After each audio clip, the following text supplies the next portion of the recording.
সংসদের আগে স্থানীয় নির্বাচন। দেখেন, আমি এই প্রশ্ন আমাকে কেন করেন আমি বুঝলাম না। স্থানীয় সরকারি নির্বাচন, এটা headache of the local government ministry. Are they ready? তাদের এখন পৌরসভার চেহারা কীরকম হবে, ইউনিয়ন পরিষদের চেহারা কীরকম হবে, সিটি কর্পোরেশনের মেয়র থাকবে কি থাকবে না, সমাজসেবা কমিশনের রিপোর্টই এখনও তারা পায়নি। তারা যখন রেডি হয় আমাদেরকে জানাবে যে আমার এতটা ইউনিয়ন কাউন্সিল খালি, এতটা উপজেলা খালি, আপনি দয়া করে ইলেকশনটা করে দেন। তারা তো আমাদেরকে রিকোয়েস্টও করে নাই। তাদের আমাকে কেন এই প্রশ্ন করতে জবাব দিতে হবে? এই প্রশ্ন তারা জবাব দেবে যে তারা প্রস্তুতি আছে কিনা। তারা যখন আমাদেরকে বলবে, আমাদেরকে বলে নেই, আমরা তো আমাদের যে ম্যান্ডেট, আমরা আমাদের ম্যান্ডেট নিয়ে আগাচ্ছি। আর একটা স্থানীয় সরকার নির্বাচন করতে আমরা দেখছি গড়ে প্রায় এক বছর সময় লাগে।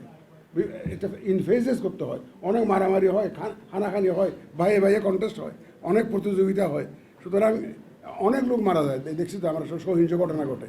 সুতরাং এখানে আমাদের ক্যাপাবিলিটি, ল এনফোর্সমেন্ট এজেন্সির ক্যাপাবিলিটির ব্যাপার আছে। এই যে ইন ফেজেস করতে করতে সবগুলো ইলেকশন করতে দেখা গেছে অ্যাভারেজে প্রায় এক বছর সময় লাগে।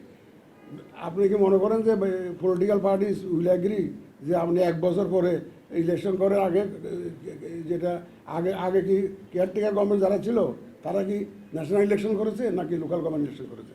আমি লোকাল গভর্নমেন্ট ইলেকশনের প্রিপারেশন নিয়ে দয়া করে তাদেরকে জিজ্ঞেস করবেন, আমাকে জিজ্ঞেস করবেন কেন আমি বুঝতে পারি। এটা আমার কনস্টিটিউশনাল মেনটেন, আমার আইনের অধীনে, তাদের আইনে বলা আছে ইলেকশন হবে, election commission will conduct the election when requested by them. এখন আমাকে তারা যদি রিকোয়েস্ট করে সংসদ নির্বাচন আগে করার জন্য, আপনার সমস্যা হবে? আমার সমস্যা তো হবে, বললাম তো এক বছর লাগবে, এক বছর লাগবে আমাকে। ওই যে প্রত্যেকটা সংসদ, আমার প্রত্যেকটা ওদের জন্য আমার ভোটার লিস্ট আলাদা, পৌরসভার ভোটার লিস্ট আলাদা, সিটি কর্পোরেশনের ভোটার লিস্ট আলাদা, ডিস্ট্রিক্ট কাউন্সিলের ভোটার লিস্ট আলাদা। এইখান থেকে আমাকে ওই আলাদা করে ভোটার লিস্ট করতে হবে, প্রস্তুতি নিতে হবে। সেটা তো একটা, আমরা তো সেই প্রস্তুতি শুরু করি নাই। কারণ আমরা কেন প্রস্তুতি নেব? আমাকে বললেন, আমি তারা যদি রিকোয়েস্ট করতো তাহলে একটা চিন্তা করতাম।